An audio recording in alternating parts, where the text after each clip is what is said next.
Children of all ages. Welcome to Robert Sports Show. I'm your host, Robert.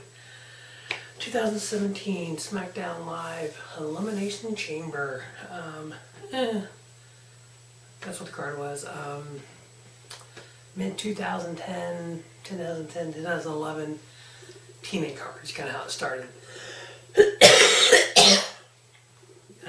Wasn't overly great. Wasn't overly horrible. We'll run down these matches real quick. First match. Pre-show match was Mojo Rawley versus Kurt Hawkins. Didn't see it. Mojo Rawley getting the victory. First match on the actual card, as predicted, Becky Lynch versus Mickie James. 12-minute long. I gave it 2.5 stars. Becky Lynch getting the victory. Next, we had the 2-on-1 handicap match. Apollo Crews and Kalisto versus Dolph Ziggler.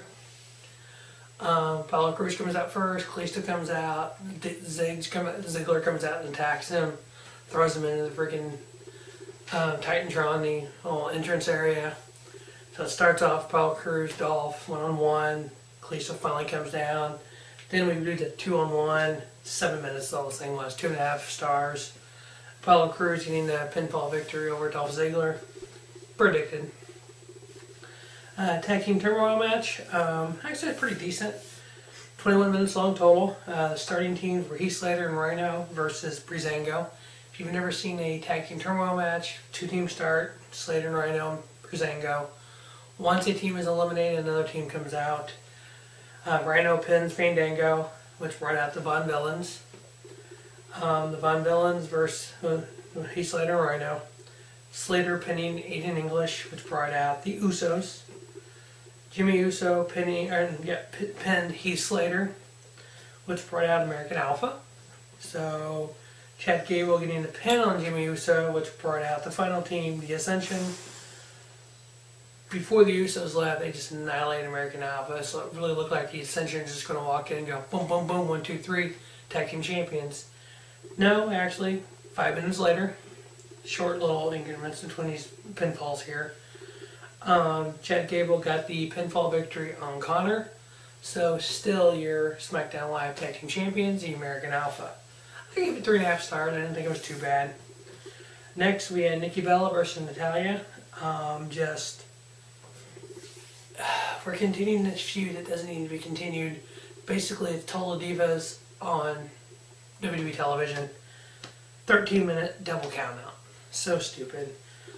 We have a backstage segment after this where they went to interview Nikki Bella. Natalya attacks Nikki Bella. They show Maurice at the makeup table. Nikki gets thrown into Maurice. Powder goes everywhere. Obviously setting up John Cena, Nikki Bella versus Maurice and Miz. It gets set up a little bit more in the chamber. Next we had Randy Orton versus Luke Harper. Good match. Lasted 17 minutes.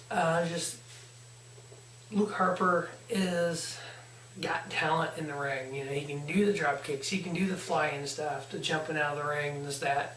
And he's got the power to do the power moves and stuff. I mean, him and Randy, good match, 3.5 stars.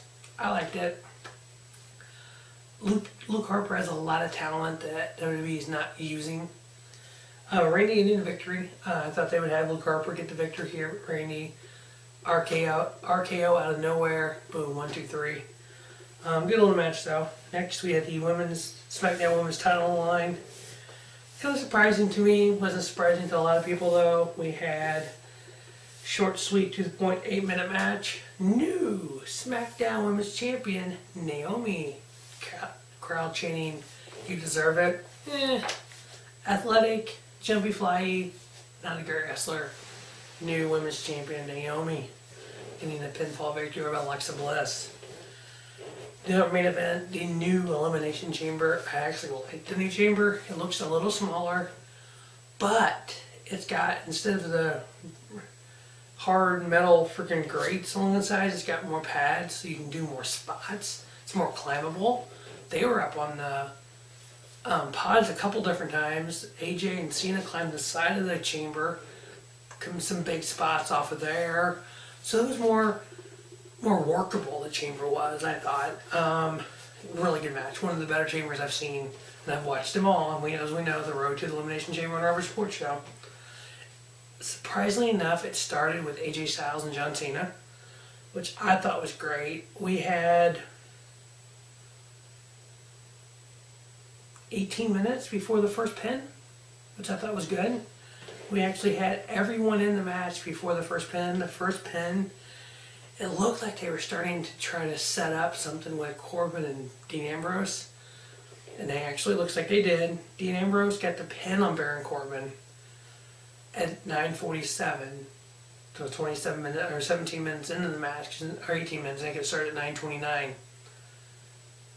Then Corbin just annihilated Ambrose. So you're like, okay, this is a match for Mania. Possibly the pre-show match, maybe, or kind of the. There's probably going to be like a 7-man IC title ladder match, which is what they've done in the last 2 years at Mania. I could see these two guys being in that, and maybe Corbin winning it. Him debuting last year at Mania in the Andre the Giant Memorial Battle Royal. He debuted on the main roster, won it. He wins the IC title this year. Kind of put that over. Miz got a quick pinfall over Dean Ambrose at that point. And then there's been rumors of doing something with the Miz and Cena. Yep. Cena pinned the Miz. We see backstage Nikki Bella and Maurice. So that sets up the intergender tag there. Came down your final three, Bray Wyatt, John Cena, AJ Styles. We're like, okay, we figured John would be one of the final two. Actually, Bray Wyatt got the pinfall on John Cena, which led to AJ Styles and Bray Wyatt. It was only 5 minutes of the two entered together, but it looked like they had a little chemistry. I would really enjoy to see a Bray Wyatt AJ Styles match. Bray Wyatt getting the pinfall on the phenomenal AJ Styles to be your new WWE World Heavyweight Champion. Predictable. Done. That's the best way to describe this. This is predictable. So it looks like Mania is going to be Bray Wyatt versus AJ Styles versus Randy Orton for the WWE title. Probably Goldberg versus Brock Lesnar for the Universal title. Unless some miracle happens, we do Kevin Owens and Jericho for the Universal title. So even though we're 7 weeks away from Mania, the Mania card is getting a little more into focus. So SmackDown has 7 weeks to build the Mania.